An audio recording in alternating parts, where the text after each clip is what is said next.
Oui, j'ai l'impression, bonjour, et j'ai l'impression d'être un peu un ovni parce que l'Europe dont je vais venir vous parler, c'est pas l'Europe du populisme, c'est pas l'Europe du désenchantement, c'est pas l'Europe de la montée des différents mouvements qui cherchent à défaire l'Europe ou à l'affaiblir. C'est l'Europe, l'attente d'Europe, c'est l'enthousiasme pour l'Europe. C'est encore un pays à l'extérieur, un petit pays qui rêve d'Europe, ce rêve dont vous avez tous rêvé il y a quelques années ou quelques décennies. Nous sommes en train de le vivre. Donc si vous venez en Géorgie, si vous venez à Tbilissi, vous verrez que la plupart des bâtiments publics ont des drapeaux européens. Vous verrez qu'on regarde essentiellement vers l'Europe.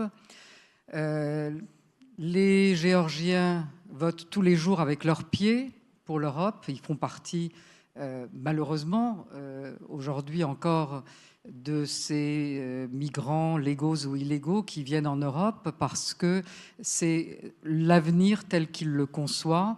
Et nous sommes en train, nous, les autorités, de construire un pays aussi européen que possible, justement pour que demain, les jeunes trouvent en Géorgie justement ce que vous avez ici, les standards européens, le niveau de vie européen, la protection sociale européenne, la protection de l'environnement européenne et la sécurité que vous avez, cette paix européenne qui a été instaurée, qui a été la raison fondatrice de l'Europe, qui a été instaurée, qui a survécu à tous les aléas et qui, quelquefois aujourd'hui, probablement pour les populations européennes, semble quelque chose de si naturel qu'il n'y a plus besoin de le défendre tous les jours et qu'on peut se permettre le luxe aujourd'hui en Europe d'être populiste, d'être sceptique, d'être anti-européen parce que tout est donné. Donc la Géorgie, qui est un peu loin, qui est quelquefois dans la vision des Européens de l'autre côté de la Turquie, mais qui, elle, se sent très différente. Elle se sent l'autre rive de la mer Noire, qui est une mer qui devient de plus en plus européenne, de plus en plus proche de l'Europe. Elle se sent aussi très européenne. Quelquefois, elle se sent européenne avant les Européens, compte tenu de son ancienneté, du fait qu'elle est le berceau de la chrétienté avec l'Arménie, le berceau du vin et le berceau de valeurs très européennes qu'elle a continué à incarner très longtemps. Par exemple, la tolérance qui disparaît un peu partout et aussi chez nous et quelquefois en but à des attaques, mais qui est une valeur qu'elle a maintenue au cours des siècles. Et nous sommes, par exemple, le pays qui a 27 siècles, par contre, de coexistence entre la première diaspora juive et la population locale, sans que jamais il n'y ait eu aucun incident. L'État d'Israël dit à l'État géorgien: vous êtes le seul État dans le monde qui n'ait pas à dire pardon. Et ça, c'est une grande leçon d'histoire qui est une leçon européenne, qui est une leçon que l'Europe, quelquefois, oublie ou néglige, mais qui est le fondement même de cette coexistence européenne qui fonde l'Europe. Parce que l'Europe, c'est pas seulement les législations, c'est pas seulement l'espace d'échange, c'est pas seulement l'espace fiscal, c'est même pas seulement la défense et la sécurité européenne telle qu'elle est aujourd'hui, c'est aussi ça, cet ensemble de valeurs, et c'est celui auquel la Géorgie prétend appartenir.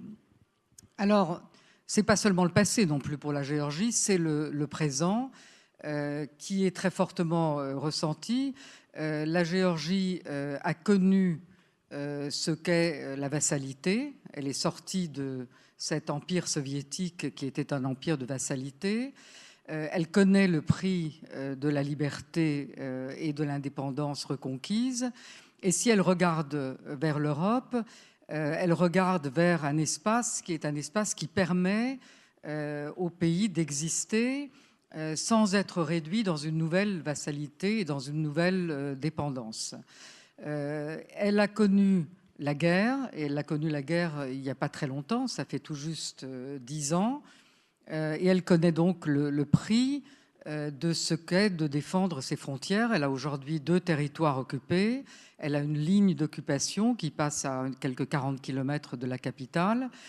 Donc des choses qui, pour la mémoire européenne, sont déjà anciennes, sont pour nous des choses très présentes. Et nous savons le monde dans lequel nous vivons, qui est un monde pour nous de voisinage immédiat. Il y a au nord la Russie qui est aujourd'hui l'objet ou la source plutôt de toutes les menaces, des menaces au quotidien, qui cherche à peser sur le consensus interne, sur la démocratie interne, qui cherche à importer ses valeurs, qui pratique comme chez vous le fake news et les différentes formes de pression directes ou indirectes. Mais ce qui est très important dans la Géorgie d'aujourd'hui, c'est qu'elle a fait son choix européen. Elle est entrée dans le voisinage de l'Europe, dans ce qui était à l'époque la politique de voisinage, il y a 15 ans. Et depuis, elle progresse pas à pas. Elle a ensuite rejoint le partenariat qui fête aujourd'hui ses 10 ans. Et puis, 5 ans après, l'accord d'association, l'accord de libre-échange, l'accord sur les visas et la libre circulation. Tout ça fait que la Géorgie a le sentiment qu'elle avance vers l'Europe. Elle a aussi le sentiment que l'Europe se rapproche justement par le fait que la mer Noire est devenue une mer de communication, une mer de transport, et c'est d'ailleurs un des grands nouveaux projets européens. Et ce qui est le plus important, c'est que tout ça s'est fait malgré la guerre, malgré la Russie, et malgré les ambitions de la Russie qui étaient précisément d'empêcher ce cheminement de la Géorgie vers l'Europe et vers l'OTAN, puisque c'est cet ensemble-là qui est visé, mais d'abord l'ensemble européen, et que la Russie a tout mis en œuvre pour bloquer, ralentir, empêcher ce mouvement. Mais ce mouvement est irréversible, il est inscrit dans la constitution géorgienne depuis l'année dernière. Mon élection, c'est l'élection d'une européenne. C'était quelque chose qui était tout à fait évident pendant toute la campagne électorale, et que le choix qui a été fait, c'est aussi, et peut-être d'abord, parce que j'étais ce que j'étais, c'est-à-dire venue de France, européenne, et portant ce projet européen. Et c'est ça qui a été, en quelque sorte, accepté et voté par les Géorgiens en novembre dernier. Alors, que cherche la Géorgie du côté de l'Europe ? Elle cherche cette perspective, elle cherche justement cette paix, cette sécurité, et elle cherche tout ce qui est aujourd'hui, ce que les Européens oublient de voir, d'apprécier, parce que quand on est à l'extérieur, il y a des choses sans doute qu'on devine, qu'on voit mieux que quand on est à l'intérieur et qu'on est plongé en quelque sorte dans ces problèmes quotidiens qui sont quelquefois des problèmes très sérieux. Et nous regardons de l'extérieur avec un petit peu de questionnement cette Grande-Bretagne qui veut quitter cette Union européenne à laquelle nous sommes si soucieux d'adhérer un jour. Nous regardons cette montée des populismes avec sans doute incompréhension, parce que si on parle comme motivation des populismes de la peur, de l'inquiétude, la Géorgie est après tout ce pays qui a connu tous les chocs du XXe siècle et du XXIe siècle en une période très réduite. Le choc de sortir d'un empire qui était complètement fermé, d'un rideau de fer qui isolait du monde entier. Le choc, une fois sorti, de découvrir qu'on est dans un monde devenu entre-temps globalisé pour un petit pays qui a moins de 5 millions d'habitants, de se retrouver dans cette immensité.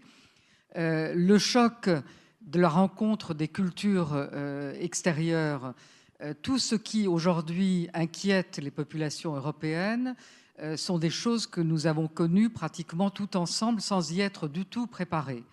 Mais notre réponse à cette peur, notre réponse à cette inquiétude que tout le monde connaît devant ce qu'est devenu le monde, devant ce qu'est aujourd'hui la menace sur le climat, sur l'écologie, pour ce petit pays qui est peut-être demain le laboratoire d'expérimentation de l'Europe du fait de sa biodiversité et qui peut servir beaucoup dans ce sens-là. Tout ça est pour nous un très grand choc. Mais la réponse au choc pour nous, c'est une réponse qui est et unanime, qui est de dire notre seule solidarité possible aujourd'hui, notre seule perspective, c'est justement de se rapprocher le plus possible de l'Europe. Et cette réponse, ce qui est intéressant, c'est qu'elle est apportée pas seulement par les autorités, pas seulement par moi, comme européenne, elle est apportée par la population géorgienne qui répond à 80% qu'elle veut l'Europe, et de façon constante et continue depuis ces 15-20 dernières années. Il n'y a pas de changement dans les sondages d'opinion. Elle reste entièrement la dernière, peut-être, enthousiaste de l'Europe. Et ça peut servir d'avoir un petit pays enthousiaste qui vous redonne cette envie d'Europe que vous êtes en train parfois d'oublier. Alors, le populisme que l'on voit se développer en Europe, par contre, peut, lui, nous inquiéter à différents titres. Il peut nous inquiéter parce qu'il est très encouragé, parfois financé, par la Russie que nous connaissons bien et dont nous connaissons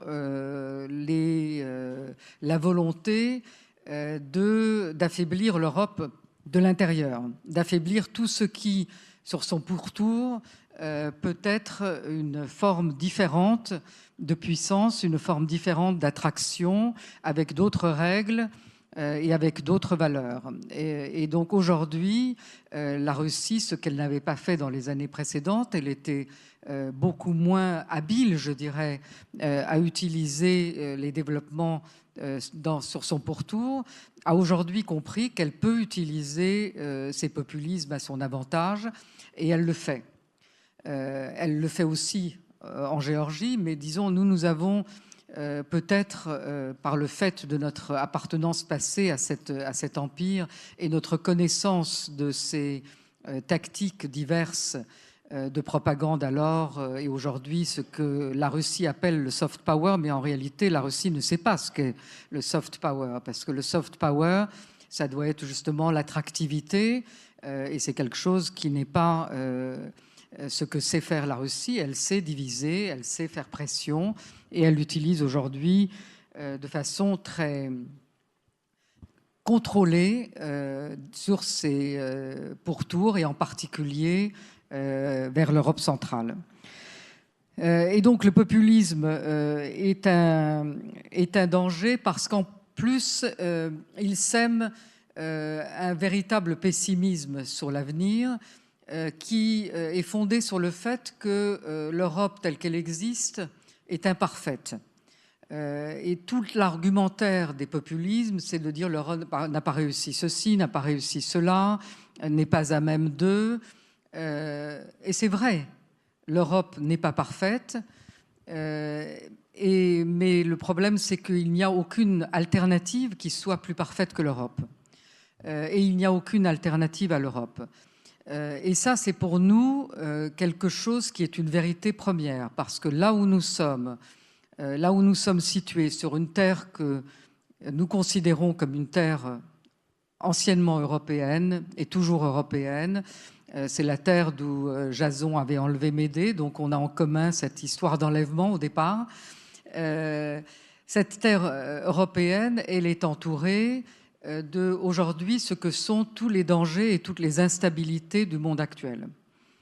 Que ça soit la Russie au nord, une Turquie aujourd'hui qui est devenue très incertaine, dont on ne connaît pas ce que sera son évolution, plus bas l'Iran, avec encore plus d'incertitudes sur ce qui va se passer et sur les tensions qui peuvent se développer. Et c'est un ancien voisin avec lequel nous avions eu toujours des relations séculaires, parfois de guerre et parfois de paix. Le monde syrien et le terrorisme, tout ça est autour de nous et beaucoup plus près de nous que de vous.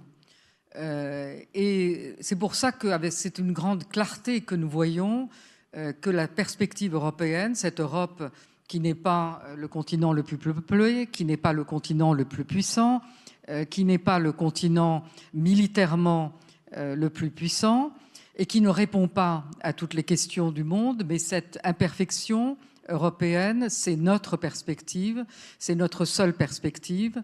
Et si on a le moindre doute, si vous avez le moindre doute, parce que nous n'en avons pas, essayons d'imaginer ce que peut devenir le monde tel qu'il est aujourd'hui s'il n'y avait plus d'Europe. Et quand on imagine cela, quand on se le représente, alors on voit devant quel vide se trouve la planète entière s'il n'y a plus cette Europe qui inspire un certain nombre de valeurs, qui inspire une très grande stabilité, qui ne défie personne et qui ne menace personne. C'est ce que nous sommes dans notre région à toute petite échelle.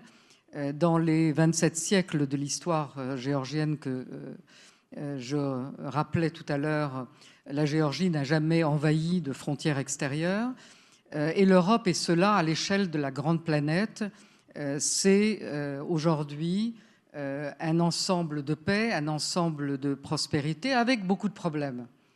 C'est ces problèmes qu'il faut résoudre, c'est ça votre défi. Et nous sommes prêts pour notre part à progressivement, parce que nous sommes aussi réalistes, nous savons aujourd'hui que sur l'élargissement, il y a des questionnements.